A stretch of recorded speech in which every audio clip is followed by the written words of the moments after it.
Bismillahirrahmanirrahim.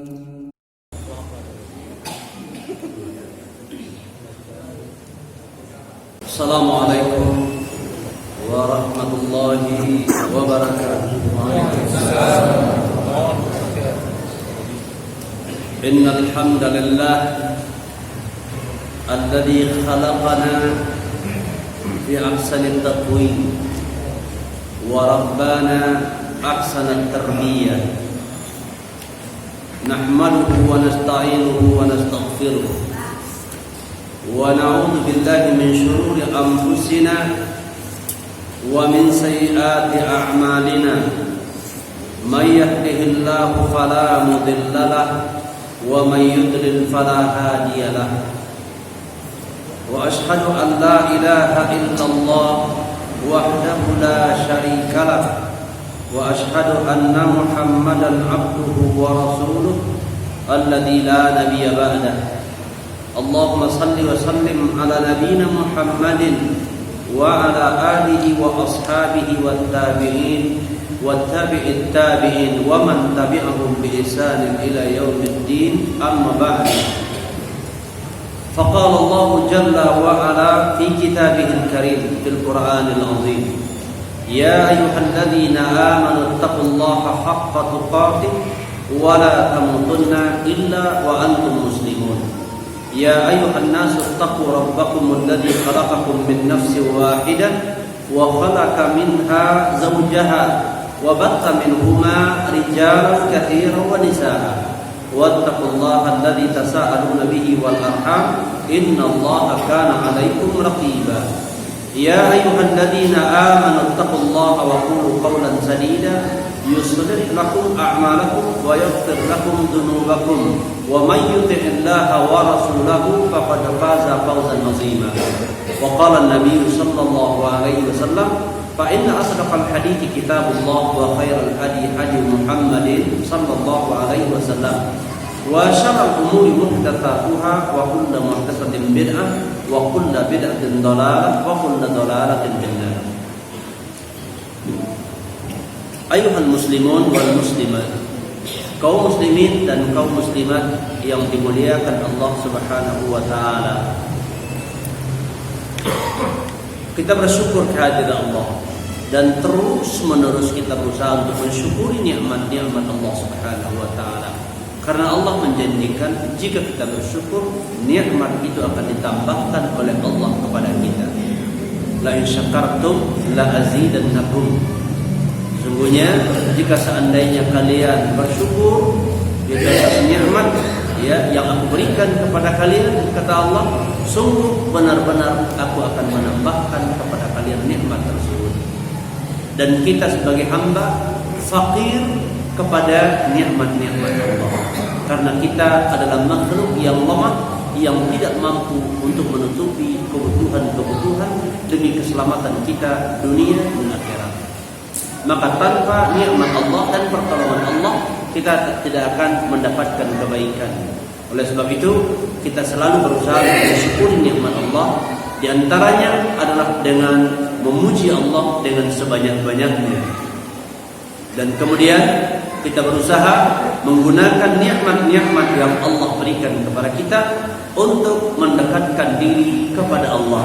Karena yang dimaksudkan dengan syukur maknanya adalah wad'u syai' fi mahallihi, meletakkan sesuatu pada tempatnya. Nikmat yang Allah berikan kepada kita tempatnya adalah untuk taqarrub ila Allah, mendekatkan diri kepada Allah. Maka sebab itu kita berusaha selalu mendekatkan diri kepada Allah dengan nikmat yang Allah berikan kepada kita, yaitu dengan mentaati Allah Subhanahu wa taala. Kemudian kita ucapkan salawat dan salam untuk Rasulullah dan keluarga beliau, anak istri beliau, dan juga kepada para sahabat-sahabat beliau seluruhnya, kepada para tabi'in dan segenap kaum muslimin dan kaum muslimat yang selalu berusaha untuk mengikuti sunnah Rasulullah SAW sepanjang zaman. Kaum muslimin dan kaum muslimat yang dimuliakan Allah Subhanahu wa taala, Allah berfirman sebagaimana yang telah kita sebutkan tadi, ya ayyuhalladzina amanu ittaqullaha haqqa tuqatih wa la tamutunna illa wa antum muslimun. Wahai orang-orang yang beriman, bertakwalah kamu kepada Allah dengan sebenar-benarnya bertakwa, dan jangan sampai kamu mati kecuali dalam keadaan muslim. Asy-Syaikh Abdurrahman As-Sa'di rahimahullah dalam kitab tafsir beliau yang berjudul Taisir Karimur Rahman fi Tafsiri Kalamil Mannan menjelaskan maksud takwa di dalam ayat ini, yaitu haqqa tuqatih, benar-benar bertakwa, yaitu al-istimrar ala taqwallah, terus menerus di dalam ketakwaan kepada Allah Subhanahu wa taala. Artinya, hendaknya seorang muslim selalu berusaha melaksanakan perintah Allah dan selalu berusaha meninggalkan larangan-larangan Allah dengan mengharapkan keridhaan Allah Subhanahu wa taala. Karena dikatakan man asya ala syai'in mata alaih. Siapa yang hidup di atas suatu keadaan, dia akan mati di atas keadaan itu. Siapa yang sepanjang hidupnya berusaha untuk taat kepada Allah Subhanahu wa taala, maka ketika kematian besar harapan dia mati dalam keadaan bertakwa kepada Allah, dan itu yang disebut dengan husnul khatimah yang menjadi cita-cita setiap muslim. Itu menutup kehidupannya dalam keadaan diridhoi oleh Allah Subhanahu wa taala. Maka Nabi juga berpesan, ittaqillah aitsuma kunta, bertakwalah kamu kepada Allah dengan yaitu dimanapun kamu berada, ya, dimanapun berada. Maka oleh sebab itu kita berusaha selalu untuk bertakwa kepada Allah Subhanahu wa taala. Baik. Kemudian di dalam mukaddimah juga kita sebutkan, ya ayyuhalladzina amanu ittaqullaha wa qulu qawlan sadida yuslih lakum a'malakum wa yaghfir lakum dzunubakum wa may yuti'illaha wa rasulahu faqad faza fawzan 'azima. Wahai orang-orang yang beriman, bertakwalah kalian kepada Allah dan katakan perkataan yang benar. Ya, maka Allah akan memperbaiki amal-amal kalian dan akan mengampuni dosa-dosa kalian. Para ulama menjelaskan yang dimaksudkan dengan yuslih lakum a'malakum, Allah akan memperbaiki amal-amal kalian ini untuk masa yang akan datang. Ya, untuk masa yang akan datang, amal kita akan dituntun oleh Allah kepada kebaikan. Ya. Kemudian yaghfir lakum dzunubakum, Allah mengampuni dosa kalian ini yang telah berlalu. Ya, kesalahan-kesalahan yang lalu diampuni oleh Allah. Dengan modal apa untuk mendapatkan ini? Yaitu dengan pertama iman kepada Allah Subhanahu wa taala, dan kemudian bertakwa kepada Allah, melaksanakan perintah Allah, meninggalkan larangan Allah, wa qulu qawlan sadida, dan selalu menjaga lisan, berkata dengan perkataan yang benar. Iman, amal saleh, qaulus sadid, perkataan yang benar akan menuntun orangnya kepada keberuntungan yang besar, yaitu kesalahan-kesalahan masa lalu akan diampuni oleh Allah, kehidupan masa depan itu akan dibimbing oleh Allah Subhanahu wa taala.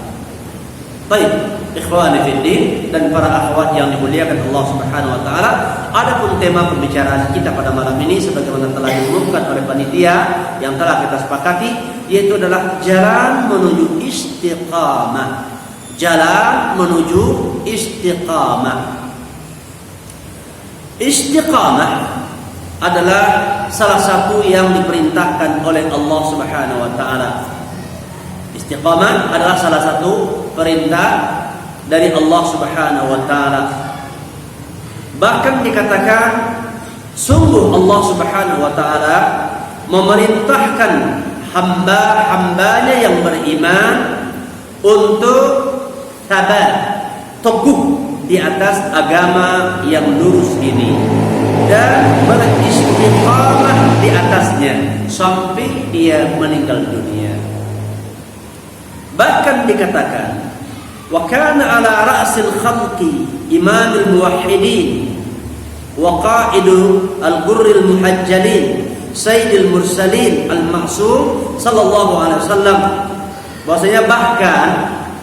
bahwasanya dia itu seorang pemimpin umat manusia, pimpinan umat manusia, Sayyidul Mursalin, penghulu para rasul, ya, imamnya para nabi dan rasul, diperintahkan oleh Allah untuk beristiqamah, ya, dan juga orang-orang yang beriman diperintahkan oleh Allah yaitu beristiqamah. Ini menunjukkan bahwa istiqamah itu adalah ibadah kepada Allah.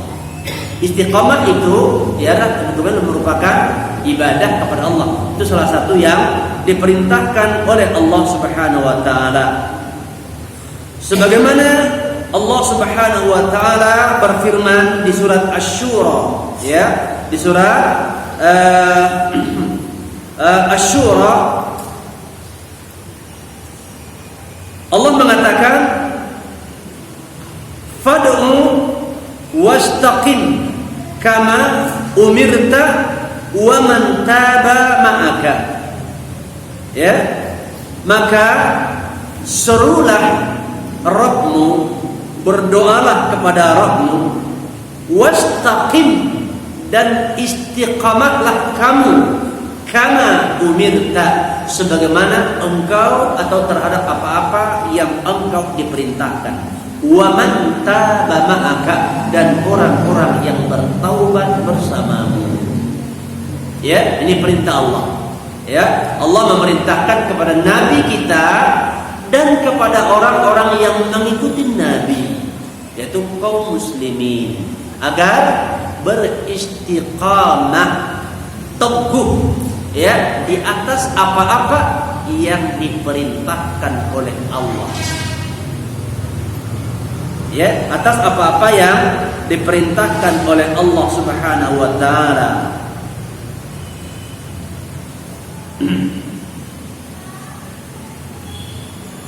Istiqamah menduduki kedudukan yang sangat tinggi atau posisi yang sangat tinggi di dalam Islam, di dalam agama Islam ini. Maka oleh sebab itu hendaknya setiap muslim selalu berusaha untuk bisa beristiqamah. Kemudian apa itu istiqamah? Nanti akan kita jelaskan apa itu istiqamah yang diperintahkan oleh Allah Subhanahu wa taala kepada kita.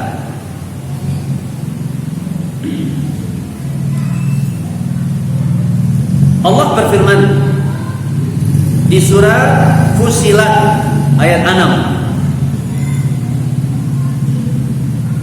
Qul innama ana basyarum mithlukum yuha ilayya annama ilahukum ilahu wahid fastaqimu ilaihi wastaghfiruhu. Katakan, hai Muhammad, hanya saja aku manusia seperti kalian. Nabi itu dalam satu sisi manusia seperti manusia lainnya. Hanya saja diwahyukan kepadaku bahwasanya ilah kalian, sesembahan kalian adalah ilah yang satu. Ya, jadi Nabi diperintahkan oleh Allah, wahai Muhammad, beritahu kepada manusia bahwasanya diwahyukan kepadaku agar aku sampaikan kepada kamu sekalian manusia bahwasanya ilahukum ilahu wahid, sesembahan kalian yang akan kalian ibadahi adalah ilah yang satu, Allah Rabbul Alamin, Allah yang telah menciptakan dan kemudian mengatur alam ini, ya, maka dialah sesembahan kalian satu-satunya. Kemudian fastaqimu ilaihi, maka hendaklah kamu sekalian beristiqamah kepadanya. yaitu di dalam mentauhidkan Allah Subhanahu wa taala. Ya, jadi kita diperintahkan oleh Nabi, perintah itu datang dari Allah agar kita istiqamah di dalam mentauhidkan Allah Subhanahu wa taala. Tetap mentauhidkan Allah Subhanahu wa taala hatta al-mamat, sampai kita meninggal dunia. Ya, tidak boleh berpaling daripada mentauhidkan Allah Subhanahu wa taala, menjadikan Allah satu-satunya zat yang kita ibadahi, yang kita sembah. Kemudian sebagai manusia yang sangat mungkin bagi kalian jatuh kepada kesalahan, maka Allah perintahkan kepada Nabi, katakan kepada mereka, wastaghfiruhu, dan minta ampunlah kamu sekalian kepada Allah. Ya, istiqamah dan istighfar, teguh di atas kebenaran dan minta ampun atas kesalahan adalah dua ibadah yang sangat agung di dalam Islam. Ya, dua ibadah yang sangat agung di dalam Islam. Bapak dan Ibu sekalian yang dimuliakan oleh Allah Subhanahu wa taala, menegakkan perintah Allah itu ringan. Ya, melaksanakan perintah Allah itu ringan. Yang berat tetap di atas melaksanakan perintah Allah. Ya, tetap. Ya kan? Orang melaksanakan sholat ringan. Yang berat itu tetap menjaga sholatnya. Ya kan? Tetap menjaga sholatnya. Karena kita akan berhadapan dengan berbagai persoalan yang mungkin mengguncang kekuatan iman kita di dalam menegakkan sholat. Maka kita diperintahkan beristiqamah. Ya, sebagaimana nanti akan kita jelaskan makna istiqamah secara lebih detail agar bisa kita ketahui.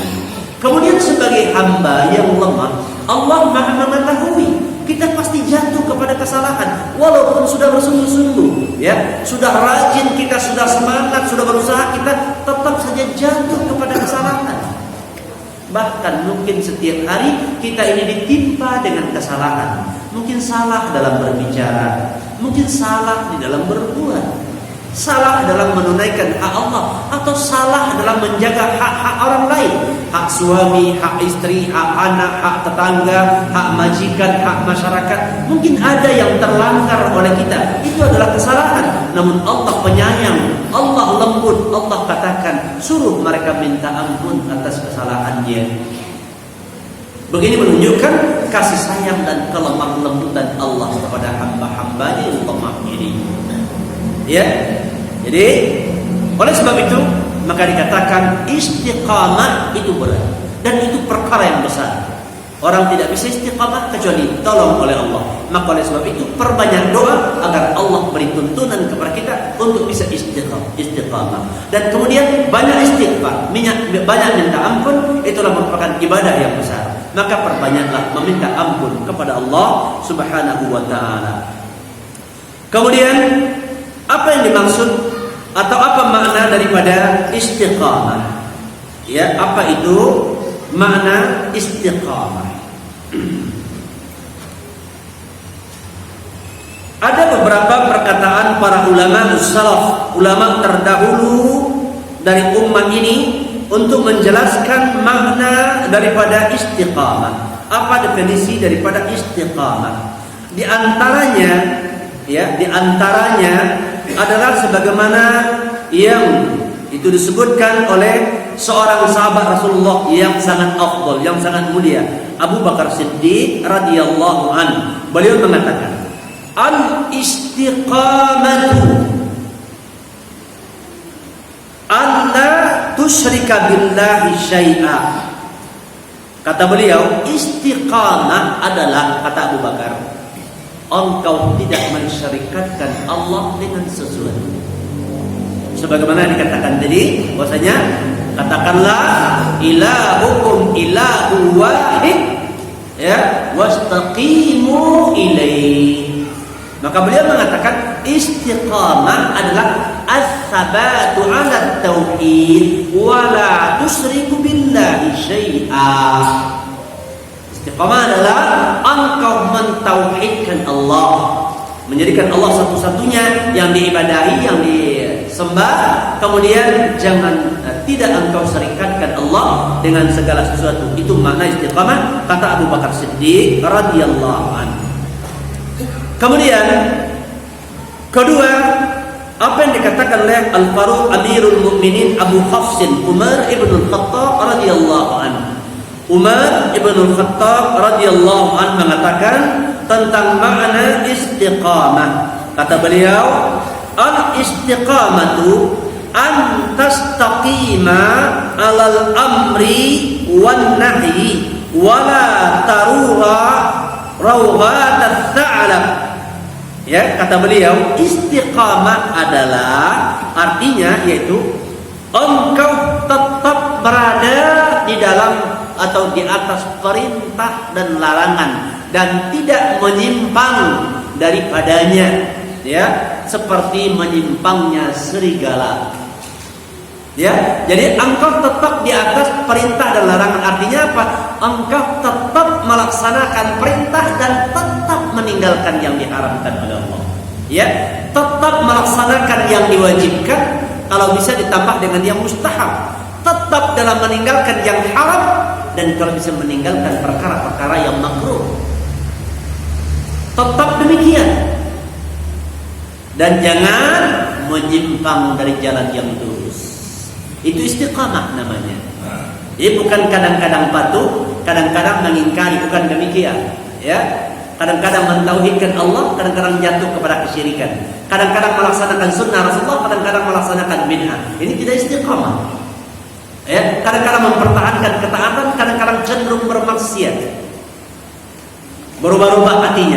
Ini tidak istiqamah. Kata beliau, istiqamah itu engkau tetap melaksanakan perintah dan tetap meninggalkan larangan. Tetap berada di jalan lurus. Begitu. Berikutnya definisi yang diungkapkan oleh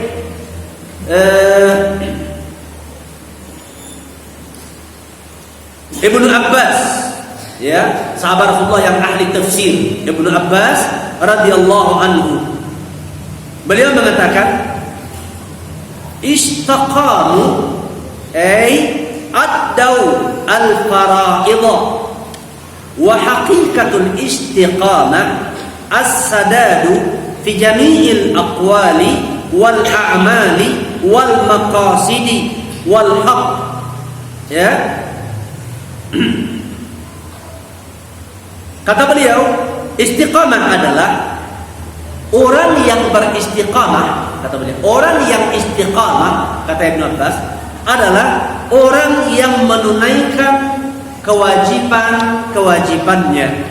Orang yang menunaikan segala kewajiban-kewajibannya. Dan hakikat daripada istiqamah, kata beliau, hakikat daripada istiqamah adalah, kata Ibnu Abbas, as-sadadu, yaitu lurus. As-sadad, lurus fi jami'i al-aqwal wal a'mal, di dalam seluruh perkataan dan perbuatan. Itu istiqamah, ya. Lurus, benar fi jami'il aqwal, di dalam semua ucapan. Ucapan tentang Allah, ucapan tentang agama, ucapan atas nama Nabi, atau bicara di tengah-tengah manusia, selalu berada dalam kebenaran. Di antara kedustaan adalah berdusta atas nama Allah. Di antara kedustaan adalah berdusta atas nama Nabi.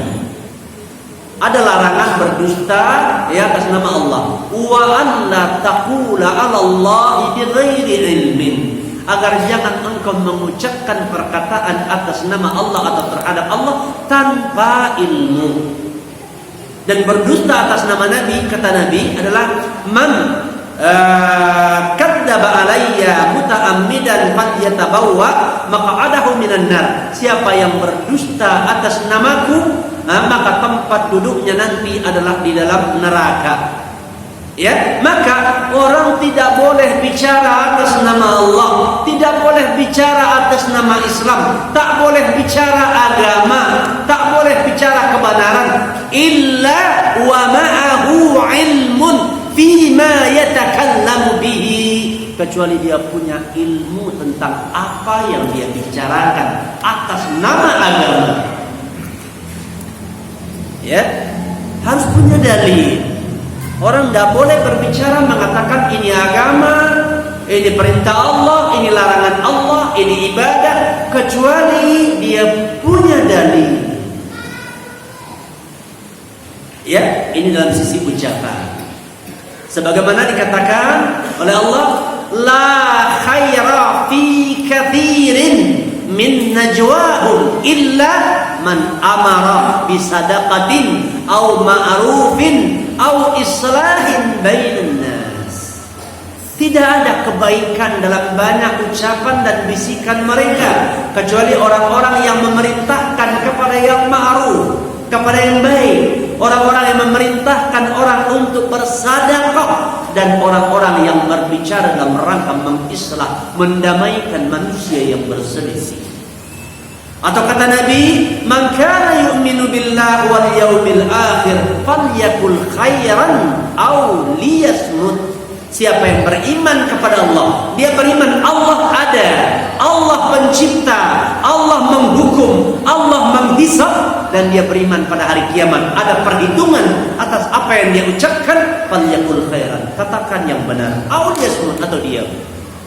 Maka kata ulama, ya, as-sukutu bila ilmin afdalu minat takallumi bi ghairi ilmin. Diam kalau tidak mengetahui suatu perkara lebih mulia daripada berbicara yang tidak dengan landasan ilmu, tidak dengan landasan dalil yang sahih. Ini tentang agama. Kenapa? Karena ucapan itu akan dihisab pada hari kiamat nanti. Ya, jadi beliau mengatakan itu lurus dalam semua ucapannya. Ya, wa fi jami'il a'mal, dan di seluruh amalan-amalannya. Dan kemudian juga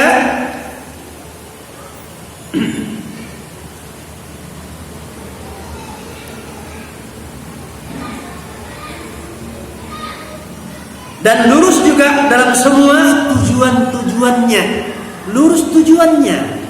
Jadi orang kalau mau mengucapkan satu perkataan dan akan melakukan satu perbuatan, salah satu persyaratan yang harus dia pertimbangkan tujuannya baik dalam ucapannya. Apa tujuan dia mengucapkan sepatah kalimat, apalagi atas nama agama? Tujuannya apa? Apakah untuk mendapatkan ridha Allah? Tujuannya agar orang-orang masuk ke dalam Islam, agar orang-orang bertakwa kepada Allah, atau tujuannya tujuan lain, agar namanya terkenal, agar banyak pengikutnya, agar mudah mencari harta, atau apa tujuannya? Atau menjatuhkan orang lain, menjelekkan nama orang lain, menyingkirkan orang dari kedudukannya. Apa tujuan dia menuliskan sepatah kalimat, mengucapkan sepatah kata? Tujuannya perlu dia koreksi. Salah tujuannya, jelek tujuannya, dihisab di depan Allah di hari kiamat bahwa dia telah melakukan pelanggaran dan akan mendapatkan imbalan buruk.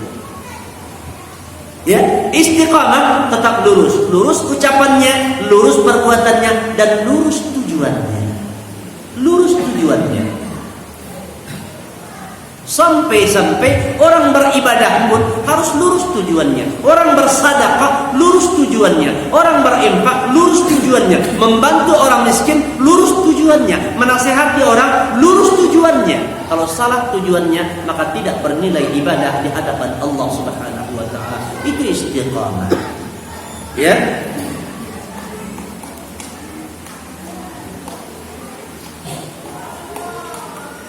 Kemudian kesimpulannya bahwa satu sama lainnya dari definisi yang disampaikan oleh para sahabat radhiyallahu alaihim ajmain tadi, semuanya saling menguatkan, ya, semuanya benar, satu sama lain saling melengkapi, ya. Itu arti istiqamah. Artinya apa? Agar seseorang tetap berada di atas kebenaran, tetap mengucapkan kalimat yang benar dengan tujuan yang baik, melakukan perbuatan yang benar di atas syariat Allah, melaksanakan apa yang diwajibkan, meninggalkan apa yang diharamkan. Ini yang dipertahankan sepanjang hidup. Kalau dia salah, segera minta ampun kepada Allah dan bertaubat. Itu istiqamah. Ya, itu istiqamah. Kemudian Syekhul Islam Ibnu Taimiyah rahimahullah, beliau mengatakan, a'zamul karamah luzumul istiqamah. Ya, kemuliaan yang paling besar bagi seorang hamba adalah luzumul istiqamah. Ketika dia mampu terus menerus, ya, dia bisa melazimi istiqamah, ya, bisa selalu berada di atas kebaikan, di atas kebenaran. Begitu. Kemudian al-istiqamah tariqun ila mahabbatillah wal inqiyad lahu wa ubudiyyatihi wa hubbit taraddud bi dzikrihi. Dan kemudian istiqamah adalah jalan untuk mendapatkan cinta Allah. Ya, istiqamah adalah jalan untuk mendapatkan, yaitu kecintaan Allah Subhanahu wa taala dan ketundukan kepada Allah Subhanahu wa taala dan beribadah kepada Allah dan kelezatan di dalam berzikir kepada Allah Subhanahu wa taala. Maka oleh sebab itu, dikarenakan begitu pentingnya istiqamah, ya, karena begitu pentingnya istiqamah, seorang mukmin tentu punya kepedulian bagaimana dia bisa menjadi orang yang istiqamah. Ya, segala tujuan yang baik pasti ada jalan kepadanya. Surga, tujuan yang mulia, ada jalan menuju surga. Demikian istiqamah adalah sebuah kemuliaan, maka ada jalan-jalan, sebab-sebab yang bisa mendatangkan istiqamah. Maka di sini akan disebutkan beberapa perihal yang bisa mengantarkan seseorang kepada istiqamah. Ya, karena istiqamah itu tidak datang serta-merta kepada diri seseorang, akan tetapi melalui perjuangan dengan menempuh sebab-sebab atau jalan yang bisa mengantarkan kepadanya. Maka ada beberapa itu jalan untuk bisa menyampaikan seseorang kepada istiqamah. Pertama, ya, yang pertama adalah al-ikhlasu lillahi ta'ala. Ya, ikhlas terhadap Allah Ta'ala. Maka sesungguhnya di antara pondasi yang paling agung, dasar yang paling kuat dan yang paling penting di dalam agama ini, yaitu adalah mewujudkan keikhlasan kepada Allah Subhanahu wa taala. Ya. Yaitu tasfiyatul amali bisalihin niyati an syawa'ib syirki. Ya, membersihkan tujuan, ya, membersihkan niat atau tujuan dengan memperbaiki amalan-amalan, membaguskan amalan-amalan, mensucikannya dari segala cabang-cabang yang merusak. Ya, tujuan-tujuan lain. Jadi, maksudnya yang pertama hendaknya kita di dalam beragama ini ikhlas. Apa kebutuhan kita memilih Islam sebagai agama? Tak lain dan tak bukan semoga Allah ridho kepada kita. Kenapa? Karena Allah ridho kepada seorang hamba hanya ketika orang itu menempuh jalan Islam. Sebagaimana Allah mengatakan, Inna dina indallahi al-Islam. Sesungguhnya ad-din di sisi Allah, yang terima Allah hanyalah Islam. Din yang dimaksudkan di dalam ayat ini adalah yaitu al-amal. Amalan-amalan, baik amalan hati atau amalan lisan ataupun amalan anggota badan. Amalan hati, ya, seperti akidah, keyakinan-keyakinan, kemudian ucapan-ucapan, amalan lisan, dan perbuatan-perbuatan amalul jawari. Maka oleh sebab itu, keyakinan-keyakinan, akidah-akidah, keimanan ucapan-ucapan dan amalan-amalan yang diridhoi oleh Allah hanyalah Islam. Karena din itu punya dua pengertian. Ada din bermakna amal, ada din bermakna balasan. Mana din bermakna balasan? Maliki yaumiddin. Allah yang merupakan raja pada hari pembalasan. Ad-din di sini artinya adalah balasan. Maka balasan baik diberikan oleh Allah kepada orang-orang yang mewujudkan amal baik dalam kehidupan dunia. Amal baik itu hanya ada dalam agama Islam. Wa may yabtaghi ghairal Islam dinan fala yuqbal minhu. Siapa yang mencari-cari amalan-amalan, mencari yaitu praktek hidup, mencari aktivitas di luar daripada yang dalam agama Islam, Allah tidak ridhoi. Allah tidak terima itu. Ucapan yang tak sesuai dengan Islam, amalan yang tidak sesuai dengan agama Islam, keyakinan yang bertolak belakang dengan keyakinan dalam Islam tidak diterima oleh Allah. Wa huwa fil akhirati minal khasirin. Di akhirat nanti orang ini termasuk golongan orang-orang yang merugi. Raditu billahi rabba wa bil islam dina wa bi Muhammadin ya sallallahu alaihi wasallam nabiyya wa rasula. Aku ridha itu adalah Allah sebagai Tuhan, sebagai sembahan.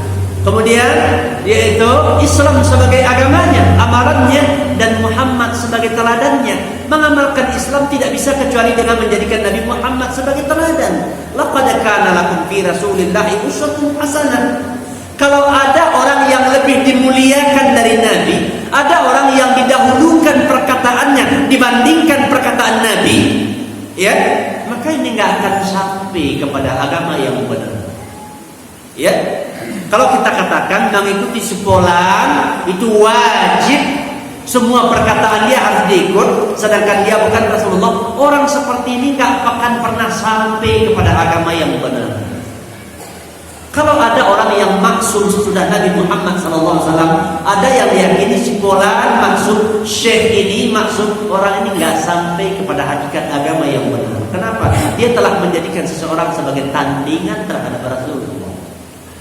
Orang ini nggak paham dengan ucapan asyhadu anna Muhammadar Rasulullah.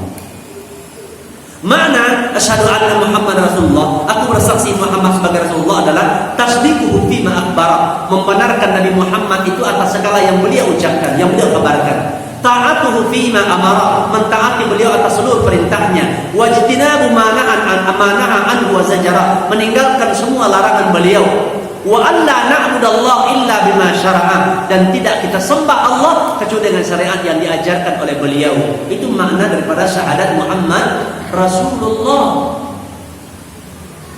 Maka seorang muslim harus ikhlas. Dia beragama, dia jadikan Islam agamanya, tak ada tujuannya selain daripada untuk mendapatkan ridho Allah, dan dia tahu Allah itu ridho hanya apabila dia berada di atas agama Islam. Begitu. Ya, ikhlas. Ikhlaskan dulu bahwa tujuan hidup kita dengan menjadikan Islam sebagai agama tak lain dan tak bukan agar Allah ridho dengan kita. Allah ridho dengan perbuatan kita, Allah ridho dengan ucapan kita, dan Allah ridho dengan keyakinan kita. Itu tujuan beragama. Ya. Maka sebagaimana Allah mengatakan, "Wa ma umiru illa liya'budullah mukhlishina lahuddin." Dan tidaklah mereka diperintah kecuali untuk beribadah kepada Allah.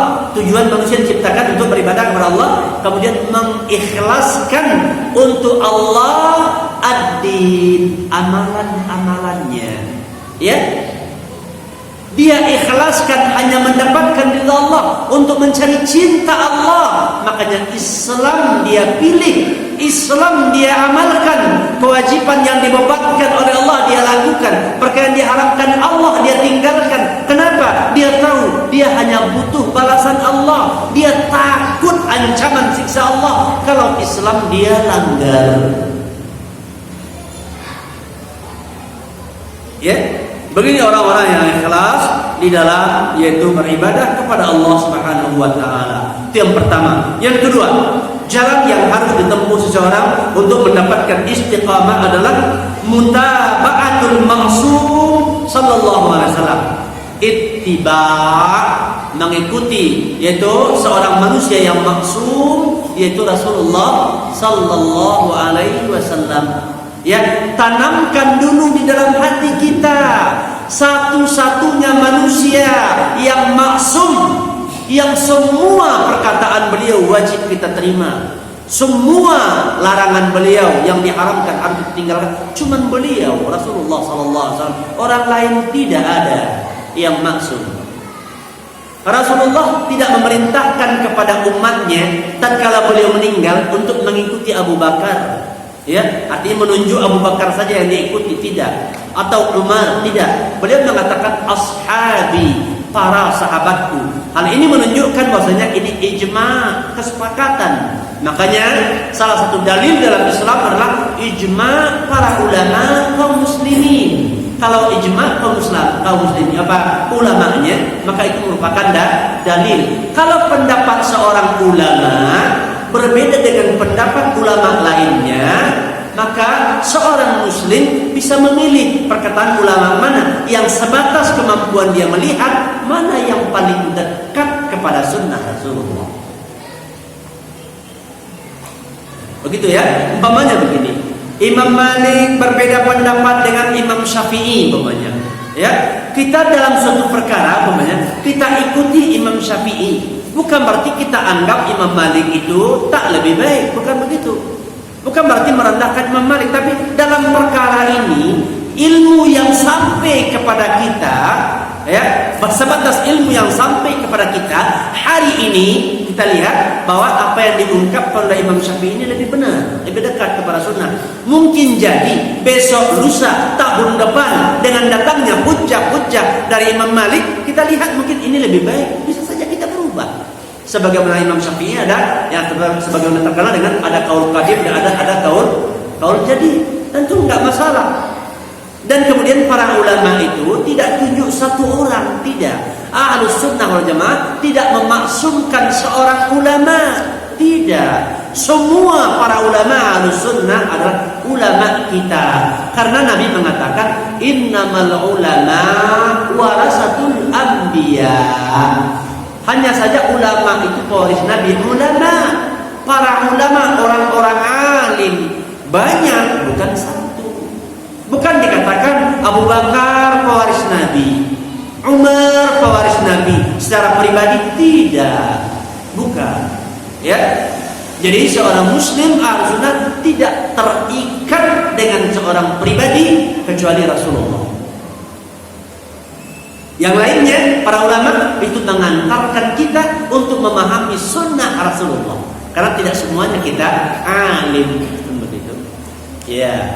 Jadi hendaknya yang kedua adalah orang benar-benar menyadari kewajiban untuk ittiba dengan sunnah Rasulullah. Jadi kalau ada hadis Rasulullah yang sahih dan para ulama pun menjelaskan pelaksanaannya, yang satu lagi amalan tidak berdasarkan hadis yang sahih, hanya perkataan orang, ya, maka mana yang diikut? Yang berdasarkan hadis Rasulullah sallallahu alaihi wasallam. Ini orang yang semata-mata hatinya ingin mencari ridha Allah. Karena Allah menuntut jalan yang diridho itu jalan ikut Rasulullah. Ya, ikut Rasulullah. Beragama ini ikut Rasulullah. Ketika Rasulullah tidak ada, maka ikut dengan para ulama. Jangan katakan sesuatu sebagai agama kalau tidak ada bimbingan ulama dengan dalil-dalil yang jelas kepada perkara itu. Kalau umpamanya adat istiadah, peninggalan nenek moyang, kalau itu alasannya, kalau ternyata dia berbeda, bertolak belakang dengan agama, boleh ditinggalkan adat itu demi untuk agama. Jangan tinggalkan agama bila bertabrakan dengan adat, itu keliru. Ya, itu yang kedua. Yang ketiga adalah ilmu. Ya. Orang agar bisa istiqamah itu dengan ilmu. Karena sebagaimana dikatakan tadi, bahwasanya istiqamah itu artinya adalah, ya, antastaqima 'alal amri wan nahyi. Engkau tetap di atas melaksanakan perintah dan tetap meninggalkan larangan. Bagaimana orang bisa istiqamah kalau dia tidak tahu apa yang diperintahkan oleh Allah, tidak tahu yang diwajibkan oleh Allah, dan tidak tahu yang diharamkan? Betapa banyak kaum muslimin jatuh kepada perkara-perkara yang diharamkan bukan karena keinginannya melanggar agama, tapi karena ketidakpengetahuan, tidak punya pengetahuan tentang hal itu. Kenapa? Karena kurangnya ihtimam dengan ilmu, kurangnya peduli dengan ilmu. Maka termasuk dosa besar adalah al-i'rad an talabil ilmi, berpaling daripada menuntut ilmu, lalai dalam menuntut ilmu, itu dosa. Kenapa? Karena menuntut ilmu hukumnya wajib. Sebagaimana kata Nabi, talabul ilmi faridatun ala kulli muslim. Menuntut ilmu itu wajib bagi setiap muslim. Maka setiap kita harus mempelajari apa yang diwajibkan oleh Allah dan apa yang diharamkan agar kita bisa meninggalkannya. Jangan-jangan kita merasa orang bertakwa padahal banyak pelanggaran dalam diri kita. Apa sebab? Karena kejahilan, ketiadaan ilmu. Oleh sebab itu, kita tidak mungkin bisa istiqamah di atas kebenaran, istiqamah di atas jalan yang lurus kalau kita tidak selalu menuntut ilmu. Maka menuntut ilmu itu sepanjang hayat. Belajar. Ya, dengan membaca buku-buku, menghadiri majelis-majelis ilmu, ya. Itu harus menuntut ilmu agar kita bisa istiqamah. Tidak bisa istiqamah tanpa ilmu. Tidak ada itu. Omong kosong orang istiqamah. Jangankan tetap di atas kebenaran, untuk memijak kebenaran aja bagaimana mungkin orang tidak tahu. Tidak tahu apa perintah, apa larangan, apalagi untuk istiqamah. Ya. Itu ilmu. Karena waktunya terbatas, kita harus pendek-pendekkan saja. Tapi hendaknya kita tahu ya, agar dengan begitu nanti kita umpamanya bisa terdorong untuk meningkatkan volume menuntut ilmu. Kemudian berikutnya adalah musahabatus salihin, selalu bergaul dengan orang-orang saleh. Kenapa? Karena orang dekat itu mempengaruhi kita. Kata Nabi, al-mar'u ma'aman ahabba. Seseorang itu akan terpengaruh agamanya dengan orang yang dia cintai. Begitu. Bahkan seorang ulama mengatakan, ya, akhbir alayya man akhuka fa ukhbir ilaika man anta. Tolong kamu beritahu kepadaku siapa temanmu, maka aku kasih tahu bagaimana agamamu. Nah, kalau tahu saya siapa temanmu, saya tahu bagaimana agamamu. Kenapa? Karena besarnya pengaruh teman terhadap seseorang. Kawan dekat yang selalu lazim dengan kita itu punya pengaruh dengan agama kita. Maka oleh sebab itu selalulah bergaul dengan orang-orang baik. Jangan dimusuhi orang baik. Jangan orang baik malah dituduh macam-macam. Orang rajin ke masjid, rajin sholat berjamaah, ya, menjaga pakaiannya, dibilang terlalu keras, malah dijauhi. Nanti orang kibotan, ya, orang menjudi, malah dikawani. Kenapa? Alasannya pergaulan. Kita harus orang banyak pergaulan, ya. Ini kan keliru, ya. Ya. Waktu Isya telah tiba, ya. Jadi yang keempat itu adalah agar kita selalu bergaul dengan orang-orang yang saleh, orang berilmu, orang beriman, orang rajin beramal, orang menjaga agama, orang menjaga akhlak. Itu yang kita dekati, yang kita pergauli agar kebaikannya mempengaruhi kita. Ya. Kemudian yang terakhir, ya, satu lagi yang terakhir adalah doa. Doa adalah senjata ampuh seorang mukmin. Doa. Kenapa? Kita tidak akan mampu melakukan sesuatu pun kalau tidak dimudahkan oleh Allah. Ya, kita tak bisa berbuat baik kalau tidak pertolongan Allah, dan tidak bisa meninggalkan keburukan kalau tidak ditolong oleh Allah Subhanahu wa taala. Maka oleh sebab itu, karena Allah yang menentukan, ya, kita ini adalah lemah, maka mintalah pertolongan kepada Allah. Maka selalulah berdoa. Dan Allah menjanjikan selama hambanya rajin berdoa, selalu Allah akan memberikan dan akan mengabulkan doanya. Pilihlah waktu-waktu mustajab doa, tempat-tempat mustajab doa, keadaan-keadaan mustajab doa, dan mohonlah kepada Allah. Dan yang terpenting kita minta kepada Allah agar Allah menetapkan hidayahnya pada kita. Seperti umpamanya, ya muqallibal qulubi tsabbit qalbi ala dinika, ya musarrifal qulubi sarrif qalbi ila ta'atika. Wahai Allah yang membolak-balikkan hati, tetapkanlah hatiku untuk berada di atas agamamu yang lurus. Wahai Allah yang memalingkan hati, palingkanlah hatiku agar aku taat kepada Engkau ya Allah. Maka perbanyaklah doa.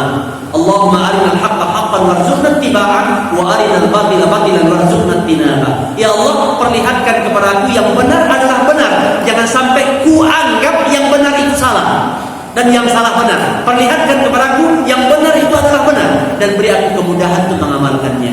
Tunjukkan kepadaku yang salah itu adalah salah, yang batil itu adalah batil, dan beri kekuatan kepadaku untuk meninggalkannya.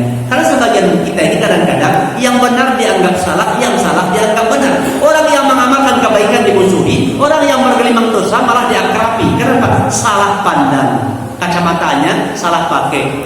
Ya, maka demikian pelajaran kita, dan habis waktu Isya mungkin nanti dilanjutkan dengan tanya jawab. Dia kajiannya ringkas, namun mudah-mudahan bisa kita ambil ya manfaatnya, bisa kita terapkan dalam hidup kita. Demikian saja, kita istirahatkan masuk waktu Isya ya. Walhamdulillahirabbil alamin.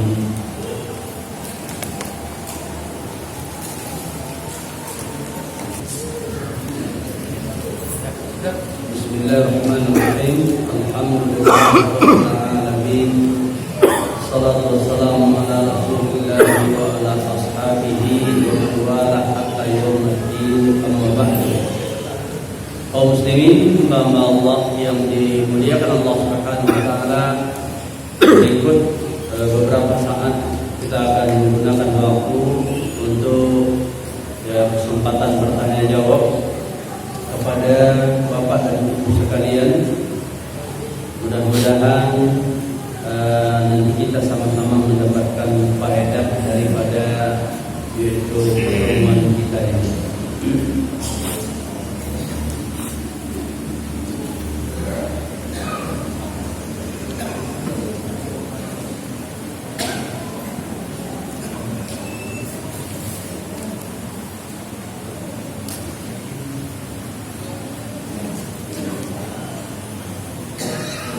Ada pertanyaan,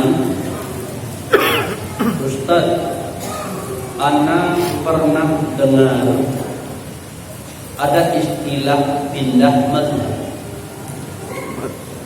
dan jika berpindah mazhab harus berganti niat.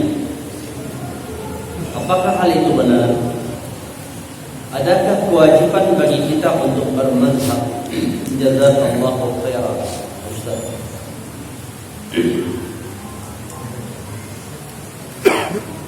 Mazhab adalah jalan untuk menyampaikan kita kepada cara beragama yang benar. Pada hakikatnya mazhab kita kaum muslimin seharusnya adalah mazhab Rasulullah sallallahu alaihi wasallam. Ya, karena Allah mengatakan laqad kana lakum fi Rasulillahi uswatun hasanah. Dan kemudian juga wa may yuti'ir rasul faqad ata Allah. Siapa yang taat kepada Rasul, maka dia adalah taat kepada Allah. Karena Rasul dikatakan wa may yantiqu 'anil hawa in huwa illa wahyun yuha. Dia Rasulullah SAW tidak berkata dengan hawa nafsunya, kecuali yang dia katakan adalah berdasarkan kepada wahyu atau wahyu yang diwahyukan oleh Allah Subhanahu wa taala. Nah, ketika seorang muslim tidak mempunyai kemampuan untuk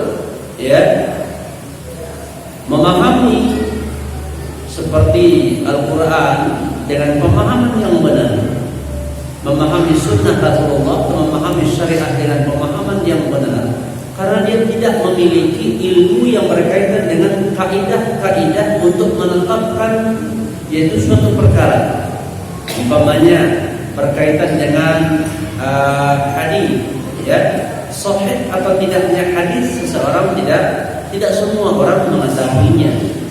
Kemudian setelah mengetahui hadis itu sahih umpamanya, kemudian hukum-hukum yang bisa diambil daripada hadis tersebut tidak semua orang menguasainya.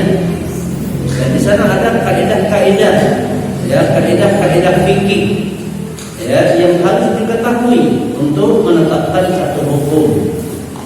Maka oleh sebab itu para ulama yang memiliki ilmu menuntut umat Islam untuk bisa berakidah yang benar, beribadah yang benar, bermuamalah yang benar sesuai dengan apa yang diinginkan oleh Allah dari tujuan syariat tersebut. Maka oleh sebab itu Nabi mengatakan, innamal ulama warasatul anbiya, ulama pewaris Nabi. Wa innal anbiya lam yuwarithu dinaran aw dirhaman. Dan maksudnya Nabi tidak mewariskan dinar dan dirham, tidak mewariskan harta. Innama waratul ilma. Hanya saja Nabi itu mewariskan ilmu. Faman akhadha bihi faqad akhadha bihadzin wafirin.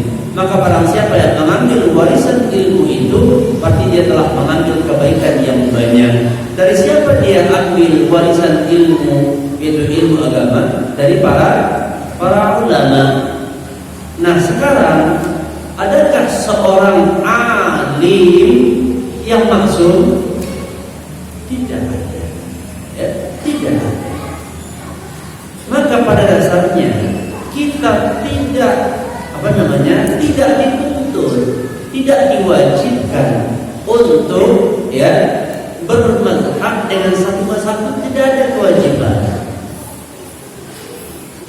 Dan bahkan semua para ulama, termasuk Imam Syafi'i, Imam Malik, Imam Abu Hanifah, Imam Ahmad, tidak ada yang mewajibkan kepada murid-muridnya untuk bermazhab dengan mazhab beliau. Bahkan semua ulama tersebut berpesan, apabila mendapati perkataan beliau berbeda dengan sunnah Rasulullah, agar orang mengambil sunnah Rasulullah dan meninggalkan perkataan beliau, para ulama tersebut. Seperti Imam Syafi'i juga mengatakan, man istabanat lahu sunnat Rasulullah sallallahu alaihi wasallam lam yahil lahu ayyada'a li qawli ahadin minan nas. Barang siapa yang jelas baginya, terang bagi dia sunnah Rasulullah sallallahu alaihi wasallam, maka tidak halal bagi dia meninggalkan sunnah itu karena mengikuti perkataan seseorang, siapapun orangnya. Dan kita tidak pasti terikat dengan satu mazhab juga tidak. Bisa saja dalam suatu perkara, kita lebih cenderung kepada mazhabnya Syafi'i, karena kita lihat dalil-dalil yang kuat.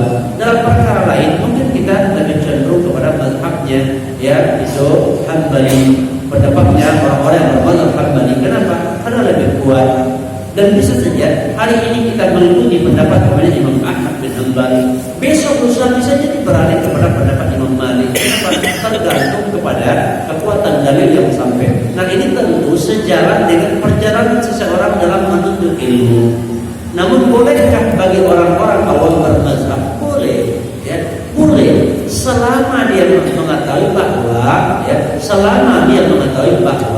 bahwa imam yang diikuti itu bukanlah yang diikut secara mutlak, tidak dianggap maksum.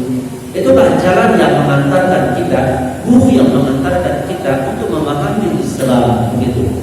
Bagi orang yang mampu memilah, bagi orang yang menuntut ilmu, bisa dia membedakan mana yang kuat dan mana yang tidak, maka dia itu boleh saja untuk mengambil pendapat yang dari imam-imam yang berbeda.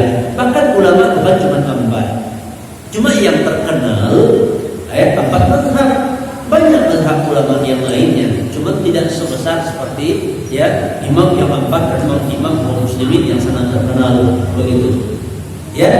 Namun tidak ada masalah ketika seorang hari ini mengikuti barangkali mazhab Syafi'i dalam persoalan, besok dia mengambil pendapat mazhab Hanbali dalam perkara itu biasa. Dan di kalangan para ulama itu biasa. Banyak maqalah ba'dul ulama min al-Hanabilah, berkata sebagai ulama dari kalangan orang bermazhab Hanbali, ini kemudian pendapat mazhab Syafi'i, maka aku memilih pendapat ini dalam persoalan ini. Dalam persoalan lain, beliau tidak memilih pendapat dari imam yang lain. Ini tidak masalah.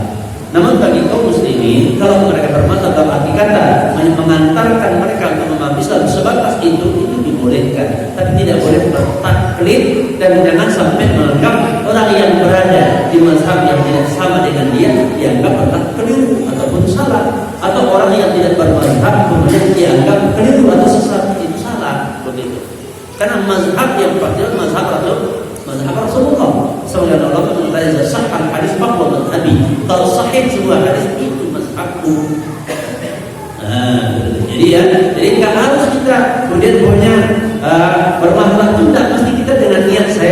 mengikuti mazhab ini, boleh kalau pindah yang tidak. Itu masalahnya ilmu, tergantung dengan ilmu yang sampai kepada kita. Ya, beliau itulah para ulama kita, ya, semua Imam Syafi'i ulama kita, Imam Ahmad bin Hanbal ulama kita, Imam Malik ulama kita, Imam Hanafi dan lain-lainnya. Dari kalangan para tabi'in, ya, banyak ya para ulama. Imam Hasan Al-Basri, Imam Atta, ya, Sufyan Ats-Tsauri, Sufyan bin Uyainah, atau dari kalangan para sahabat, semua itu adalah orang-orang ahli ilmu, ulama al-bani yang bisa diikut perkataannya. Tapi apa kata Imam Malik? Ya, bahwasanya semua orang bisa diambil perkataannya, bisa ditolak perkataannya, kecuali perkataan pemilik kubur ini, yaitu Rasulullah. Semua perkataan itu wajib untuk diambil.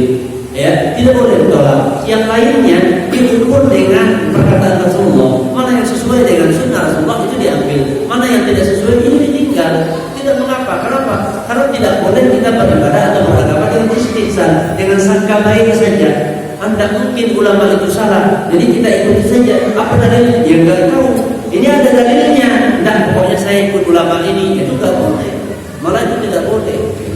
Jadi pokoknya kita ikuti pendapat seorang ulama. Kemudian datang orang membawa hadis Rasulullah yang jelas, yang terang hukumnya dan dijelaskan bagaimana sahabat mengamalkannya. Maka wajib bagi kita berpindah kepada sunnah, tidak mempertahankan perkataan seorang alim. Begitu. Nah, ketika kita tinggalkan perkataan alim, bukan berarti merendahkan derajat alim itu sendiri, tidak. Ya, hanya saja para ulama itu tidak maksud. Ya, semua orang bisa bersalah, kecuali Rasulullah yang selalu mengatakan yang benar. Ya, Allah a'lam.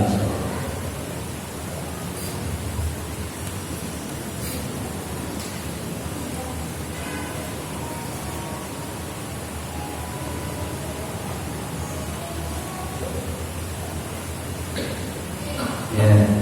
Ada sebahagian ulama berpendapat bahwa cadar hukumnya mubah dan cuma tradisi Arab. Apakah benar?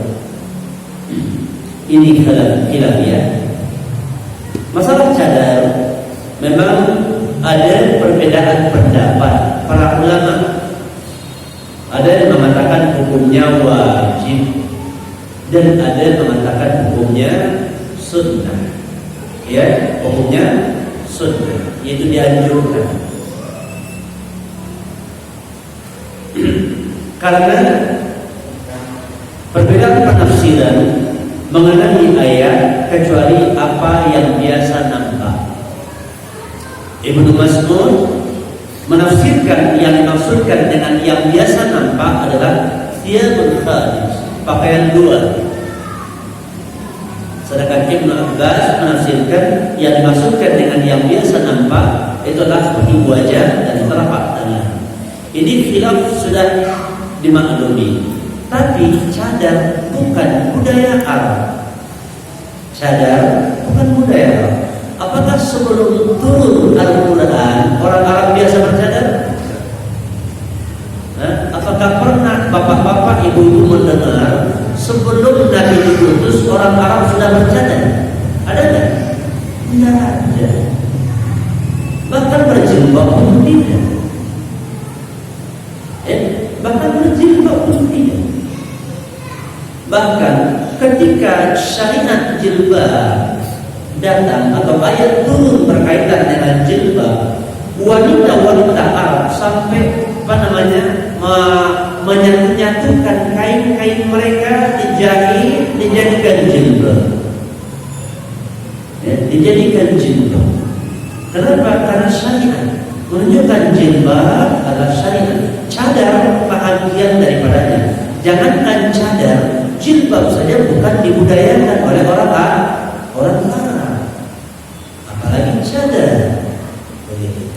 Ya, jadi jelas cadar itu syariat. Hanya perbedaan pendapat para ulama adalah antara wajib atau mustahab. Ya, Imam Malik berpendapat bahwa menutup wajah itu wajib dan beliau menganggap bahwa wajah itu termasuk aurat. Tapi sebagian ulama yang lain mengatakan wajah itu kan aurat. Syekhul Islam Ibnu Taimiyah rahimahullah mengatakan wajah bukan aurat, tapi wajib ditutup dikarenakan apa? Mahallul fitnah, sumber fitnah. Karena dia meletakkan fitnah. Bahkan seorang laki-laki pertama yang menarik bagi dia ketika lihat wanita, yang pertama dilihat apanya? Wajahnya. Maka kebanyakan para ulama ya berpendapat tentang wajibnya cadar. Seperti diantaranya ya Imam Ahmad, kemudian termasuk Ibnu Taimiyah, ya, kemudian ulama-ulama mutaakhirin juga seperti Syekh bin Baz, seperti Syekh Utsaimin dan lain-lain yang banyak ulama Saudi. Dan di antara ulama mutaakhirin yang berpendapat sunnah yaitu memakai cadar seperti Syekh Nasiruddin Al-Albani. Beliau tidak mewajibkan tapi mengatakan hukumnya sunnah, begitu. Jadi ketika berbicara hukumnya wajib atau sunnah, apakah ini adat atau syariat? Syariat, ya, itu syariat, bukan budaya. Wanita Arab tidak ada budaya mereka dahulunya pakai cadar, tidak, bahkan juga tidak pakai jilbab.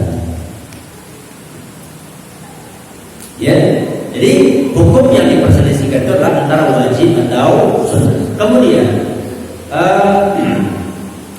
seperti Syekh Sulaiman ya Ruhaili, beliau juga mengatakan tentang kecenderungan beliau lebih cenderung kepada pendapat yang mewajibkan.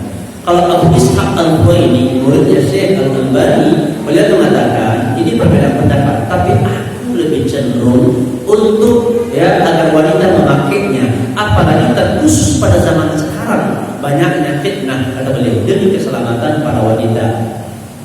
Nah, kemudian kalau seandainya dalam rumah tangga suami berpendapat hukumnya wajib, si istri mungkin dia beruntut ilmu juga berpendapat hukumnya sunnah. Ketika si suami memerintahkan istrinya untuk memakai cadar, wajib jadinya bagi istri untuk memakainya. Kenapa? Dikarenakan kewajiban taat kepada suami, dan apa yang diperintahkan oleh suami bukanlah pelanggaran terhadap syariat. Ya, jadi si wanita sebetulnya pemahamannya hukumnya sunnah, tidak wajib. Suaminya mempunyai pemahaman hukumnya wajib. Karena suaminya pakai, maka wajib bagi wanita itu memakainya. Bukan dikarenakan dia beralih keyakinan, tidak. Dan kenapa? Karena Allah mewajibkan wanita taat kepada suaminya. Ya, walaupun dia berpendapat jilbab cadar itu hukumnya sunnah, tapi kalau suaminya yang berpemahaman wajib dan memerintahkan kepada istrinya untuk memakainya, maka wajib bagi si istri untuk memakainya. Sebaliknya, kalau si istri berpendapat wajib, istri berpendapat dengan ilmu yang dimiliki pakai cadar wajib, suaminya berpendapat sunnah, maka Nabi suaminya melarang istrinya pakai cadar. Itu sunnah aja kok, tidak usah pakai cadar. Bolehkah istrinya patuh sama suaminya? Tidak boleh. Kenapa? Karena dia berkaitan dengan wajib. Wajib tidak boleh dilanggar. Begitu, ya. Nah, ini namanya tidak boleh patuh kepada makhluk. Kalau maksiat kepada Khalik. Kalau dia meyakini itu wajib, ketika tinggalnya itu namanya maksiat kepada Allah. Kepada Allah nggak boleh dia lakukan itu. Tapi kalau suaminya berpendapat wajib, dia berpendapat sunnah, kata suaminya pakai, wajib bagi dia untuk pakai. Kalau dia berpendapat wajib, suaminya berpendapat sunnah, kemudian suaminya suruh buka, maka tidak boleh bagi dia membuka. Kenapa? Karena hak Allah dahulukan dari hak makhluk. Nah, begitu. Ya. Baik.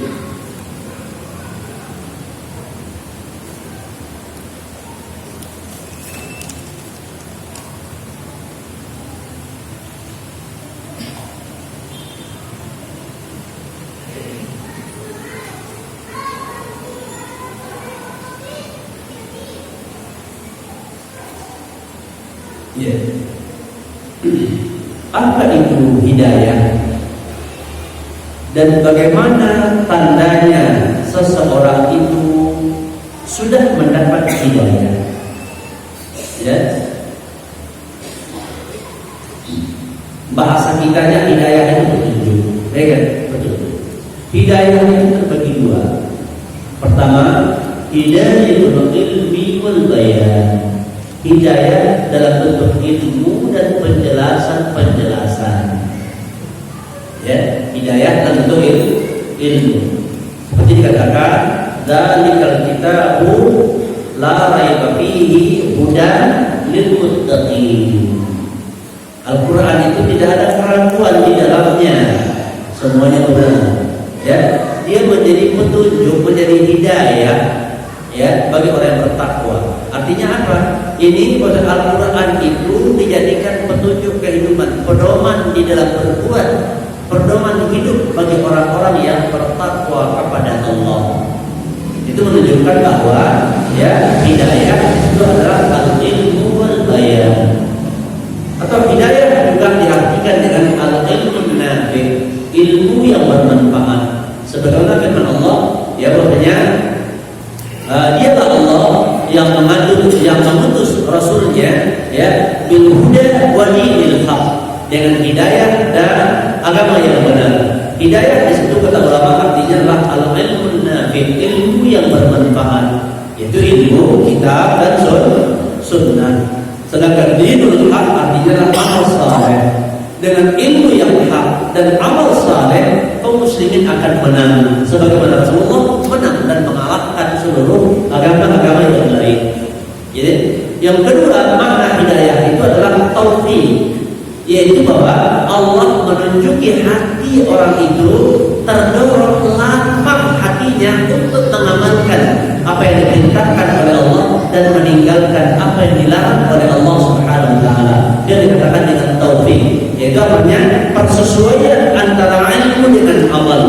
Kewajiban yang dia ketahui bisa dia laksanakan, yang haram yang dia ketahui bisa dia tinggalkan. Karena ada orang kadang-kadang tahu yang benar tak bisa menjalankan, tahu yang batil tak bisa meninggalkan.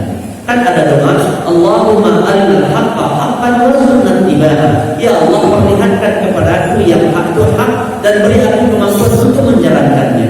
Karena ada orang tahu perintah, tahu kebenaran, tak bisa berpegang. Kata dia, aku tahu itu benar, tapi macam mana lah? Ada kendala, kan gitu ya? Merasa terhalang melaksanakan. Itu namanya dia tidak mendapatkan taufik. Hidayah itu taufik. Ya, atau dia tahu sesuatu melakukan, dia tahu haram, tak bisa meninggalkannya. Ada orang berjudi merasa tak bisa meninggalkan judi, kepingin meninggalkan tak bisa meninggalkannya. Orang terlilit riba tak bisa meninggalkan riba, dia kepingin meninggalkan, tapi seperti tak berdaya dan tidak menemukan jalan. Itu namanya taufik. Ya, bagaimana tanda orang yang mendapatkan hidayah? Tanda orang yang mendapatkan hidayah besar keinginannya untuk mengamalkan Islam, senang hatinya mengamalkan perintah Allah, senang hatinya meninggalkan larangan Allah, takut dia kalau melakukan kesalahan. Kemudian rajin dia menuntut ilmu dan bisa dia memahami ilmu agama. Tandanya orang mendapatkan hidayah. Cinta dia kepada ilmu, cinta dia kepada amal, itu tanda-tanda orang yang mendapat hidayah. Begitu, ya.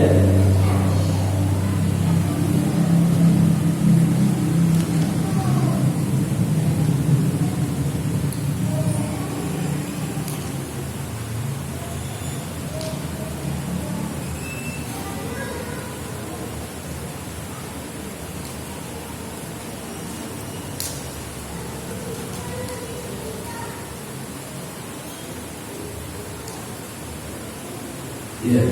Bolehkah kita mengajarkan orang lain sementara ilmu kita masih kurang? Kalau sebatas yang kita tahu, silahkan. Ya, boleh kita mengajarkan ilmu walaupun masih kurang, tapi sebatas yang kita tahu saja. Yang tak boleh itu kita tahu satu perkara, kita ajarkan 5 perkara, 4-nya dari mana? Ya, sebab kalau kurang, sebab kita punya kekurangan dalam ilmu. Oleh sebab itu bagaimana? Ajarkan apa mana yang kita tahu. Ajarkan yang mana kita tahu. Kita tahu bahwa sholat wajib, dan kita kasih tahu kepada famili kita, teman kita, tetangga kita, ayo kita laksanakan sholat. Sholat itu wajib. Saya tahu sholat itu wajib. Bagaimana cara sholat? Katanya, ayo kita berguru. Terbawa dia, mari kita mengaji. Saya tahu saya sholat wajib, tanya bagaimana caranya benar? Ayo kita berguru sama-sama. Gitu. Jadi jangan begini sholat. Dari mana kamu tahu? Ya ini dari sayanya, pokoknya bagi niat kita bayar, nggak boleh kan? Ajarkanlah yang kita tahu. Kata Nabi kan, "Balighu anni walau ayat," sampaikan dariku walaupun satu hal saja. Kalau satu kita tahu, satu aja sampaikan, tak apa-apa. Mas jangan tahu satu bicara 9. Nah, itu nggak boleh. Begitu ya kan? Ya boleh, tapi sebatas yang kita tahu. Umpamanya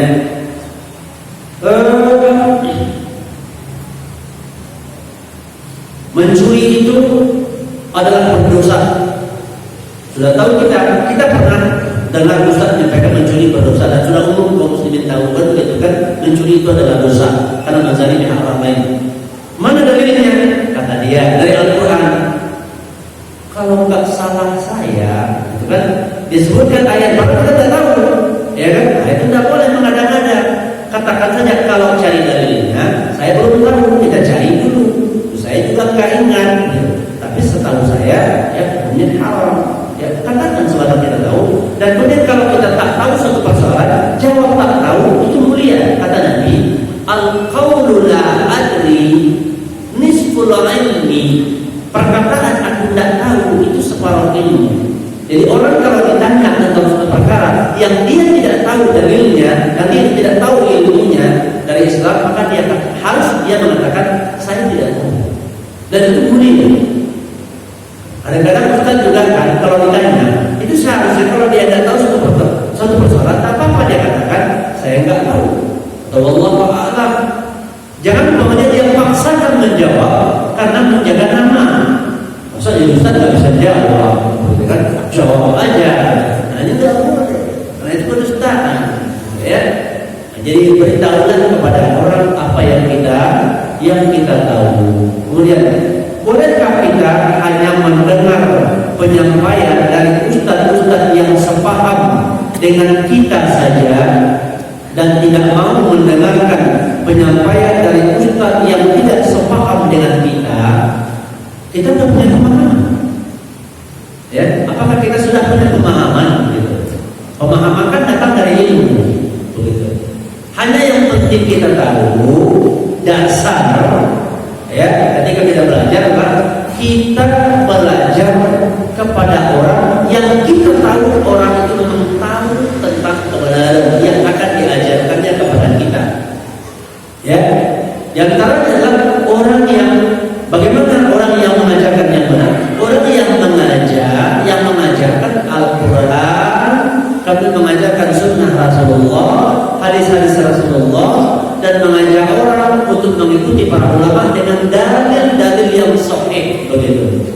Kita nggak pilih orangnya, yang dipilih adalah ketika dia mengajarkan Al-Quran dan sunnah dengan pemahaman ulama salafus saleh, para ulama terdahulu yang berdalil dengan dalil yang benar, dengan kaidah-kaidah yang benar, dan mengajak umat kembali kepada dalil, bukan kepada pahamnya, tapi kepada dalil.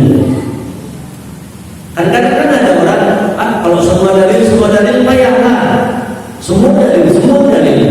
Ini sudah menunjukkan pembicaraan itu adalah tidak benar. Yang belum dalil.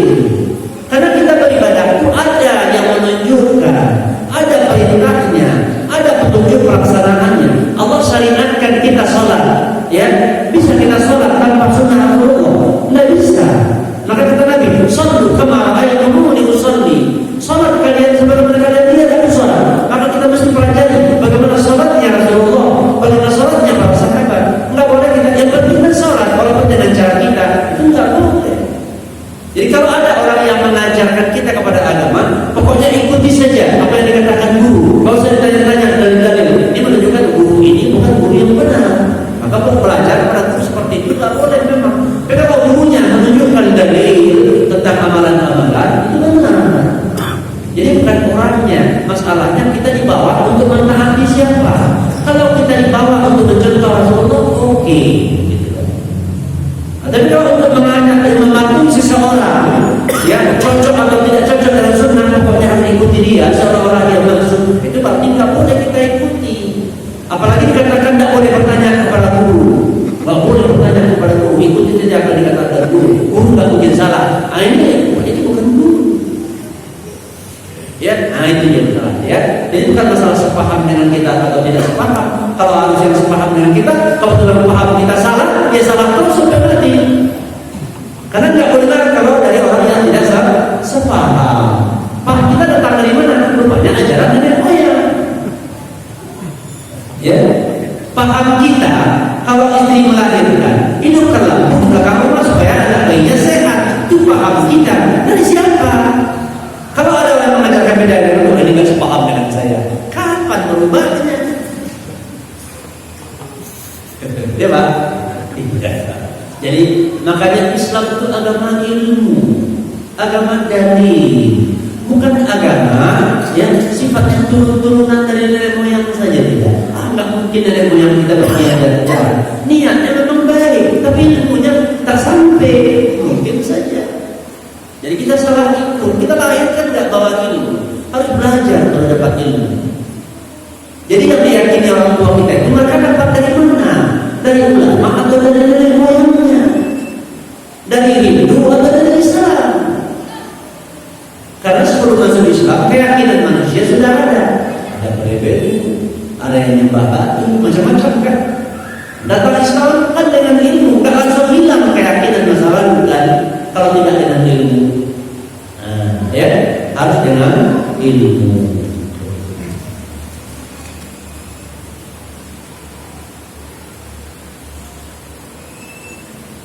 Bagaimana cara kita melihat ciri-ciri orang yang istiqomah? Dengan ilmu. Kita tidak bisa lihat kalau kita tidak punya ilmu. Kita lihat dia rajin, belum tentu itu dikatakan istiqomah. Rajin itu rupanya atas yang salah. Rajin memang, tetapi itu tidak disyariatkan oleh Allah. Itu bukan istiqomah namanya. Istiqomah itu adalah antara taqima alal amri wan nahi, tetap di atas perintah Allah dan tetap di atas yang meninggalkan larangan Allah. Dia tetap melaksanakan sesuatu, ternyata itu tidak disyariatkan Allah, bukan istiqomah namanya. Jadi melihat orang istiqomah sesuai dengan kadar ilmu kita. Makanya harus dengan ilmu.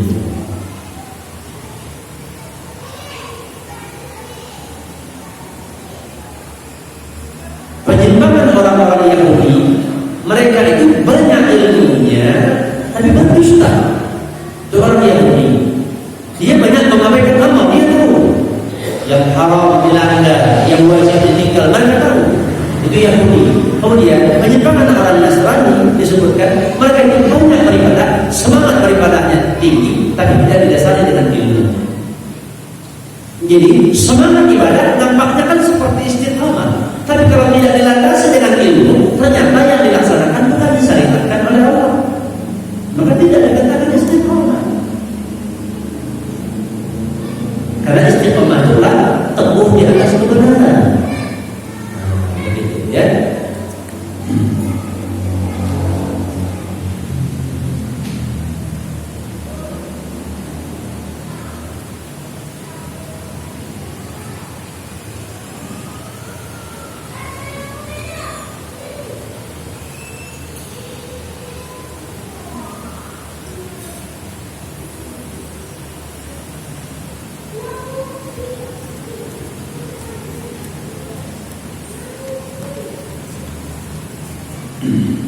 Sampai jam berapa ini?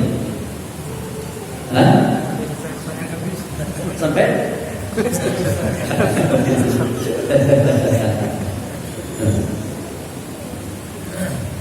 Nah, ini politik. Assalamualaikum warahmatullahi wabarakatuh. Slogan ganti presiden 2019, apakah bentuk dari tidak taat kepada pemimpin? Ya. Di dalam Islam, rakyat tidak boleh menjelek-jelekkan pemimpin. Ya, tidak boleh menjelekkan pemimpin. Firman Allah di surah An-Nisa ayat 59, Ya ayyuhalladzina amanu atiiqullaha wa atiiqur rasul wa ulil amri minkum. Wahai orang-orang yang beriman, taatlah kalian kepada Allah dan taatlah kepada Rasul dan kepada orang-orang yang memegang urusan kalian, yaitu pemimpin. Ya, jadi ulil amri itu ada dua.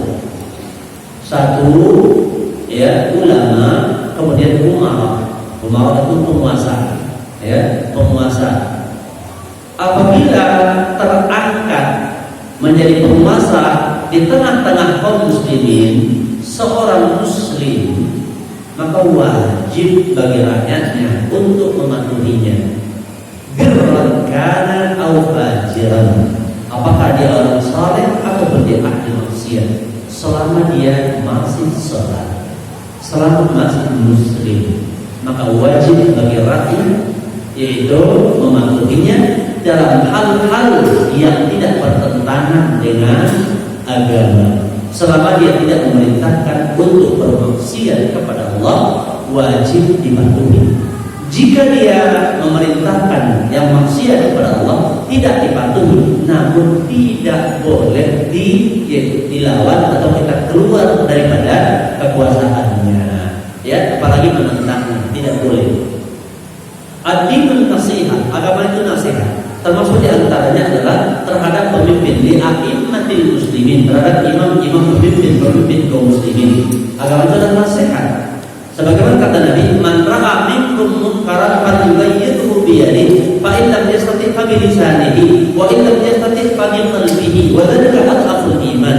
Bila kalian melihat kemungkaran, rubah dengan tangan. Para ulama mengatakan artinya rubah dengan kekuatan. Itu orang punya kekuasaan, seperti suami di rumah tangga bisa mencegah kemungkaran dengan kekuasaannya. Tinggalkan itu, kan bisa, kan gitu. Kemudian dua itu seperti itu. Dan jika tidak bisa merubah kemungkaran dengan tangan, fabilisanihi, maka dengan lisan, artinya dengan ucapan. Ini pertama apa? Diketahui persoalan itu memang munkar secara agama. Kemudian dipakainya dengan lisan, artinya apa? Dengan ilmu. Yang berhak bicara itu orang berilmu. Maka orang alim bisa menasehati penguasa, ulama bisa menasehati penguasa. Dia datang kepada penguasa secara diam-diam, bukan berteriak di depan orang umum menjelek-jelekkan penguasa. Itu menimbulkan fitnah. Dan itu bahayanya lebih besar daripada kebaikannya. Dan itu akan menimbulkan huru-hara di tengah masyarakat. Kenapa? Karena itu adalah provokasi yang menimbulkan kebencian. Ya, provokasi yang menimbulkan kebencian dan bisa menimbulkan kegaduhan. Nah, kalau orang tidak berilmu, bagaimana dia melihat kemungkaran? Dia sabar dan dia diam. Itu yang terbaik bagi dia. Maka rakyat ya tidak boleh dengan semangatnya, dengan emosinya menjelek-jelekkan, ikut-ikut menjelekkan penguasa. Sedangkan dia tidak berilmu. Kalau penguasa salah, cukup bagi orang yang berilmu menasihatinya. Bukan rakyat dibawa ramai-ramai ke jalan. Kemudian apalagi dimunculkan slogan harus mengganti presiden. Kenapa diganti? Kenapa harus ganti? Apa cacat dia? Ya, dia muslim, penguasa sah. Tidak perlu ada tuntutan ganti presiden. Ini termasuk slogan-slogan yang sifatnya provokasi. Itu tidak baik. Kalau ada kurangnya nasihati. Ini prinsip Ahlus Sunnah wal Jamaah. Salah satu prinsip Ahlus Sunnah wal Jamaah adalah patuh kepada pemimpinnya.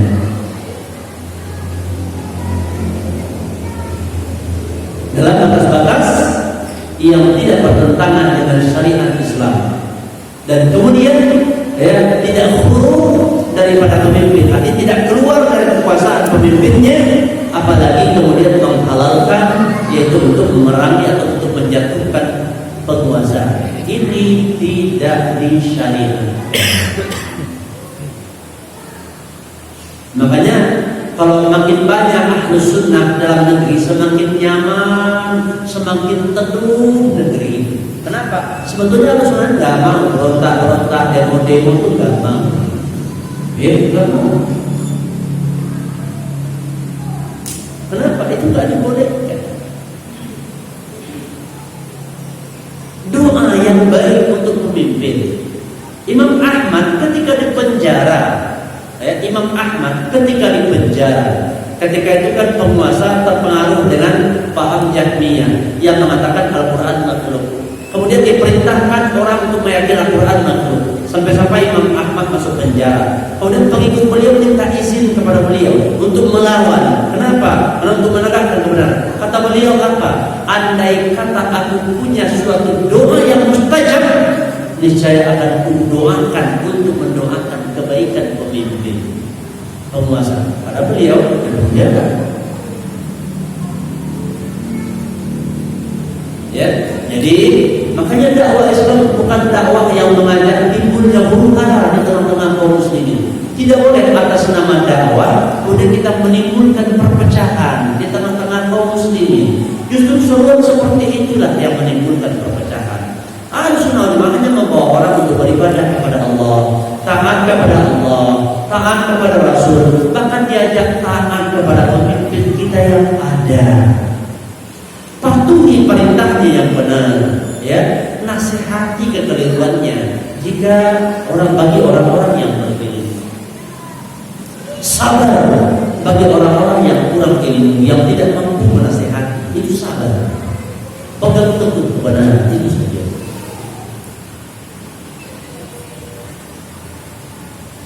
Ya, begitu.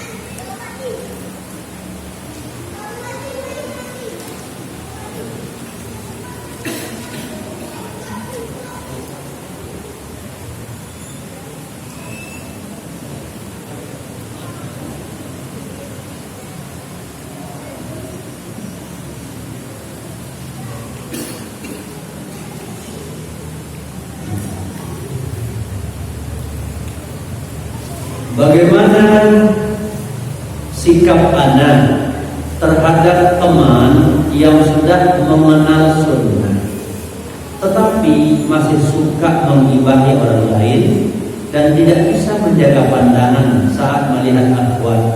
Apakah harus menjauhinya? Ya. Kalau dia menggibahi orang lain di depan antum, di depan kita, nasihati. Ingatkan, jangan layani. Nasihati dia, ini tidak boleh. Ini bagaikan memakan bangkai teman sendiri atau ya saudara sendiri. Ya, nasihati dia, dosanya besar. Ya, nasihati terus, jangan terbawa, begitu kan? Kalau dia melihat akhwat dengan penglihatan jelalatan, dia palingkan kalau kuping hati. Boleh. Nah, kalau mau nikah antum nikah aja, jangan asik tengok-tengok sana, tengok sini. Gitu.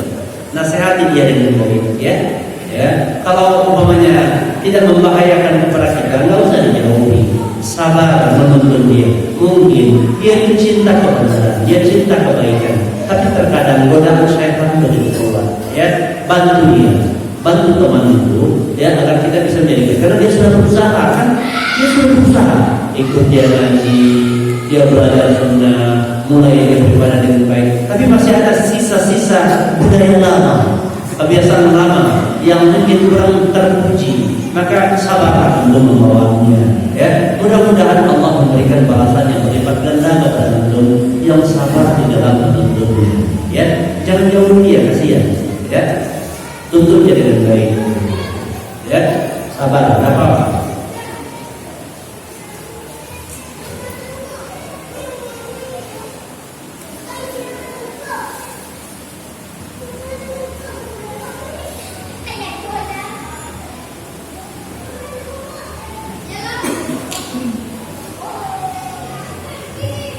Sholat berjamaah dipimpin oleh imam yang tidak kita senangi.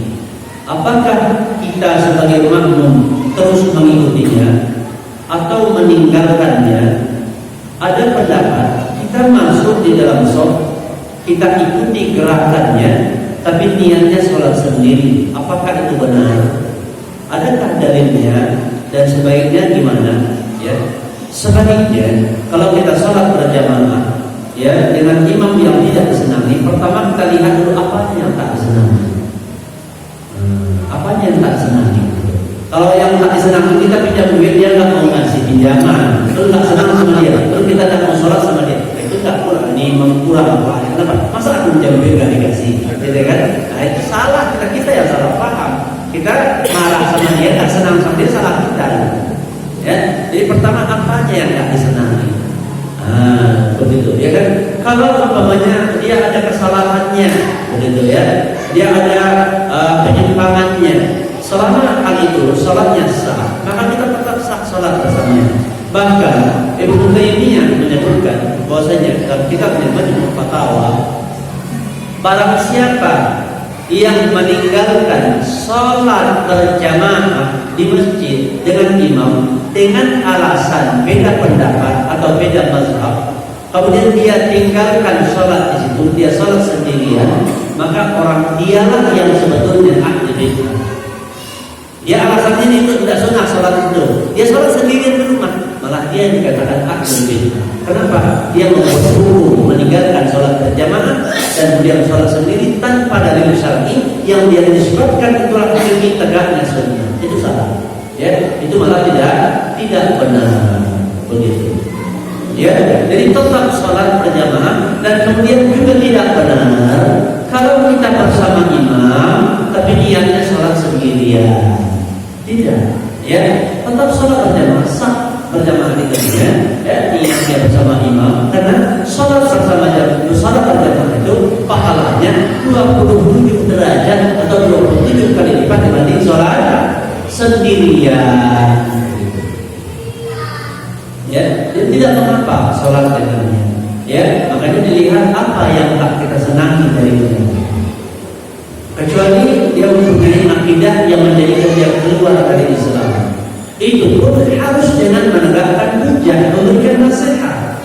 Ya, tugas kita memberikan nasihat. Apalagi ketika ilmu tentang sunnah itu belum tersebar dan orang tahunya itu agama, maka kita harus berusaha menyampaikan ilmu kepada masyarakat. Begitu. Tugas kita menyampaikan dakwah dengan baik, dengan santun, dengan lemah lembut, dengan akhlak mulia. Bukan asal menurut asal mau, lain tidak mau. Nah, kita buat sendiri saja ya. Nah, itu tidak boleh. Begitu. Ya, itu tidak benar demikian. Jadi, ya, agama ini adalah agama yang penuh kemuliaan, yang menuntun kita kepada akhlak mulia. Di masa para sahabat dulu, ya, bahkan masih ada para sahabat itu ada imam pemabuk, ya, imam pemabuk bernama Umar, namun para sahabat tetap sholat di belakangnya, tidak meninggalkan sholat berjamaah. Kalau sekarang imam pemabuk mungkin ditinggal orang terus, ya, nggak ada orang. Memang tidak sebaiknya dia jadi imam, kalau bisa dia diganti. Tapi kalau mempunyai dia pemimpin, dia berhak di situ, dia nggak kasih orang lain, kaum muslimin tetap sholat dengan dia. Ya.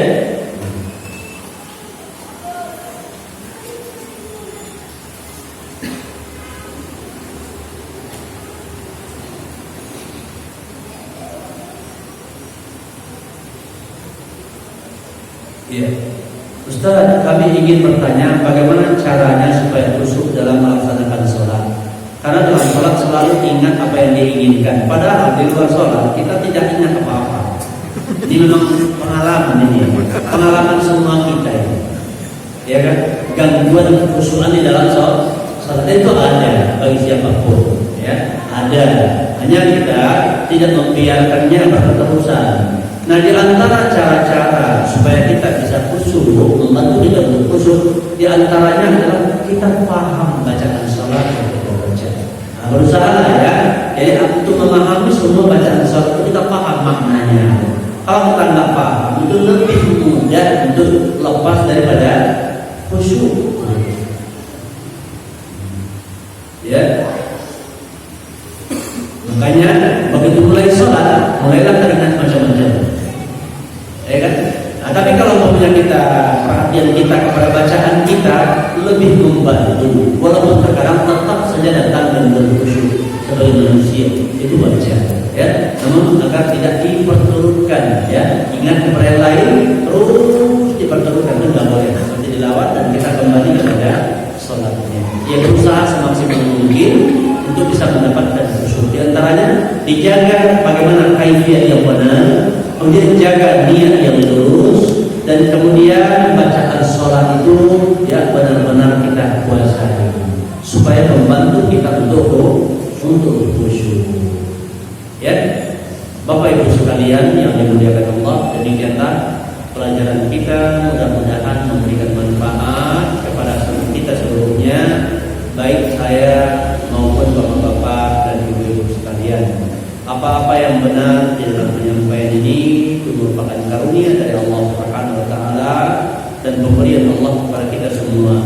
Dan apa-apa yang keliru daripadanya itu adalah dari godaan syaitan atau dari sebab kekurangan ilmu, maka kita mohon ampun kepada Allah atas kesalahan dan kekurangan padanya, dan yang kita perbaiki ya jika kita mendapatkan ilmu dalam hal itu insyaallah. Semoga Allah memberi kemudahan kepada kita untuk menuntut ilmu dan kemudahan mengamalkan ilmu, dan semoga Allah menganugerahkan kepada kita istiqamah. Karena para ulama salaf pun selalu berdoa agar Allah memberikan istiqamah kepada dirinya. Maka mari kita berdoa agar Allah memberikan kepada kita nanti istiqamah di dalam agama, diberikan kemudahan untuk menuntut ilmu dan mengamalkannya. Dan semoga Allah memberikan itu pertolongan kepada kita, karena kita tahu tidak ada yang akan menolong kita untuk bisa beribadah dengan baik kecuali Allah Subhanahu wa taala. Demikian kita akhiri dengan doa kafaratul majlis. Subhanakallahumma wa bihamdika asyhadu an la ilaha illa anta astaghfiruka wa atubu ilaik. Wa sallallahu wasallam ala nabiyyina Muhammadin wa ala alihi wa ashabihi ajma'in. Alhamdulillahi rabbil alamin. Assalamualaikum warahmatullahi wabarakatuh. Waalaikumsalam.